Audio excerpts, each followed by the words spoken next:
Hi everyone, this video will help you find stocks which might have great upside potential as their fundamentals are very strong. अब आपको tips लेने की ज़रूरत नहीं है, आप खुद ही बहुत fundamentally strong shares find out कर सकते हो. So let's begin with growth analysis. To analyse the growth of the companies हमें कंपनी की पूरी बैलेंस शीट या P&L एनालाइज नहीं करना है. We will simply touch the growth aspects of the company through screener.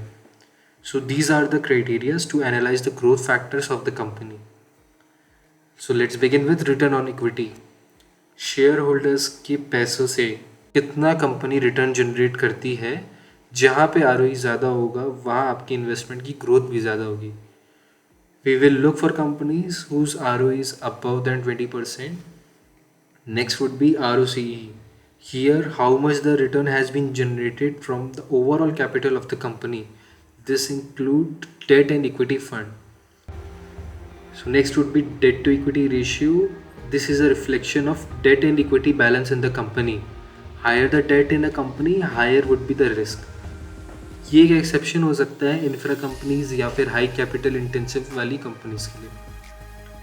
So debt to equity ratio should also be less than 1. And next would be EPS growth. This will help us find the consistently growing companies at a fair price. हमें पिछले 3 साल की EPS growth का average लेना है. 3 years average EPS growth should be more than twice the PE ratio. After this, CAGR sales growth should be more than 10% and CAGR profit growth should be more than 13%. So after this, आपके पास है शानदार list of stocks जो growth trajectory में है. So before we go ahead to valuation aspect, in a bull market chances of getting high valuation is pretty much sure as future earnings is also cashed in. So let's check valuation aspect. Price to book ratio. This is a ratio comparison between price of the share and the book value of the share. It should be less than 1%. So next would be PEG ratio. ये ratio आपकी company की share price और earnings growth को मिला के बनता है. I am not getting into the formulas but this will help you to justify the price in comparison to the earnings growth of the company. And it should be less than 2%. And return in 1 year should be positive. अगर पिछले साल returns negative है तो there is something wrong in the company which we don't know. If the market is in bear phase then we will compare with the index.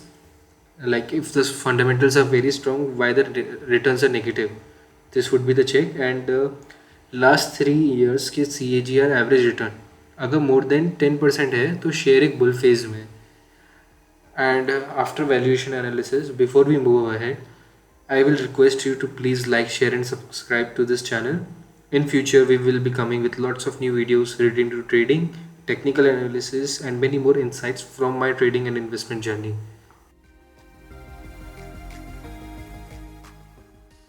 Now next point is cash flow analysis. Cash flow should be positive. This means that company should be cash generating enough. Company should not be burning the cash to acquire customers because this doesn't guarantee profits in future. And next is अगर company operating cash flow कम दिखा रही है net profit के comparison में, इसका मतलब ये है कि कंपनी माल उधार पे बेच रही है जिसका चांसेस है कि क्रेडिटर्स डिफ़ॉल्ट कर सकते हैं इनकी कंपनी में. तो this is a red sign for me. And next would be cash flow from financing activities. यहाँ पे हम देखेंगे कंपनी एसेट्स परचेज कर रही है, इन्वेस्टमेंट परचेज कर रही है. इसका मतलब ये है कि कंपनी ग्रोथ कर रही है. If they are selling these investments or assets consistently in last few years, this is a sign of red flag because it might suggest that company is not generating enough cash. Company इतना पैसा नहीं बना पा रही है कि वो अपने दिन के खर्चे निकाल पाए. तो ये एक फैक्टर है. And cash flow from financing activities unveil borrowings and interest payment. इसका मतलब ये है कि अगर बोरोइंग्स और इंटरेस्ट पेमेंट बढ़ रही है कंपनी की तो ये नेट प्रॉफिट में इफेक्ट करेगी, जो कि कंपनी की ग्रोथ के लिए अच्छा नहीं है. जितना ज़्यादा कंपनी बोरिंग्स रहेगी उतना ही उनको इंटरेस्ट पेमेंट भी करना पड़ेगा. और अब जैसे कि आप देख सकते हैं कि गवर्नमेंट रेपो रेट बढ़ा रही है तो बैंक्स भी अपना इंटरेस्ट रेट बढ़ा रही हैं, तो ये डायरेक्टली कंपनी को अफेक्ट करेगा. तो नेक्स्ट अपन बढ़ते हैं आगे. ये है शेयर होल्डिंग एनालिसिस. प्रोमोटर्स की शेयर होल्डिंग सबसे ज़्यादा महत्वपूर्ण है, इसलिए क्योंकि जो प्रमोटर है वो अंदर से सब जानता है कंपनी के बारे में। अगर वो अपना स्टेक बढ़ा रहा है, इसका मतलब ये है कि आगे कंपनी ग्रो करेगी। अगर वो अपना स्टेक बेच रहा है, इसका मतलब ये है कि कंपनी में कुछ गड़बड़ है या आगे उसको ग्रोथ नहीं दिख रही है, तो वो अपने शेयर्स को बेच रहा है। अगर FIIs एंड प्रोमोटर्स स्टेबल रहते हैं कंपनी के अंदर, मतलब वो ज़्यादा बेच नहीं रहते हैं शेयर्स को, तो एक स्टेबल ग्रोथ आ सकती है इससे प्राइस में, ये हम देखेंगे। और FIIs अगर स्टेक्स बढ़ा रही है अपना, तो उसका मतलब ये है कि स्मार्ट इन्वेस्टर्स अंदर इस कंपनी के निवेश कर रहे हैं। एंड रिटेल इन्वेस्टर्स जो होते हैं वो बहुत इमोशनल रहते हैं। If their stake is consistently growing down and FIIs are increasing their stakes, then chances of stock price going up is high. अगर FIIs अपना स्टेक बढ़ा रहे हैं और रिटेल अपना स्टेक कम कर रहा है, तो चांसेस है कि स्मार्ट लोग उसको बाय कर रहे हैं, तो chances of price getting up is high. So अभी हम आ गए screener.in पे। यहाँ पे हम स्क्रीनर जो बनाएंगे वो डिस्कस करते हैं। तो ये एक स्क्रीनर मैंने पहले ही बना के रखा हुआ है, इसमें मैंने ग्रोथ और वैल्यूएशन फैक्टर दोनों को अंडरटेक करा है। तो ये मैंने कोडिंग यूज़ करी है इसमें। तो after running this query I am getting this result. मैं मार्केट कैप बढ़ा देता हूँ। तो अभी सिर्फ मिड कैप स्टॉक्स एक बस आ रहा है जिसका नाम है सेल। उसके अलावा सारे स्मॉल कैप कंपनीज हैं, most of them, but looking into it suggests that market is a bit on a higher side in terms of valuation। अगर वैल्यूएशन कम होती तो कुछ अच्छे शेयर्स भी इस लिस्ट में आना चाहिए, जैसे मार्केट करेक्ट होता है तो। बट अभी फ़िलहाल मिड कैप स्टॉक में एक सेल ही है, तो अपन इसको डिस्कस करते हैं। Like SAIL is also government entity firm, तो एक अच्छा ऑप्शन हो सकता है ये। SPESU are outperforming the market. तो इसमें अपन देखते हैं सारे factors, ROE, ROCE, these are all good as we have discussed. It should be more than 20%, and EPS growth rate is also good. Return on equity is also good. Every factors are great, but here we can see key points. These things are also important. You can just study. And अगर आप देखते हैं price after a fall consolidate कर रही है, तो chances है अभी जो उसने ब्रेक दिया है और अच्छा इसमें प्राइस मोमेंटम दिख सकता है। And volumes are getting high, तो कुछ ना कुछ मोमेंटम आपको मिल सकता है। This is not an investment tip, but as for educational purpose we can discuss this stock.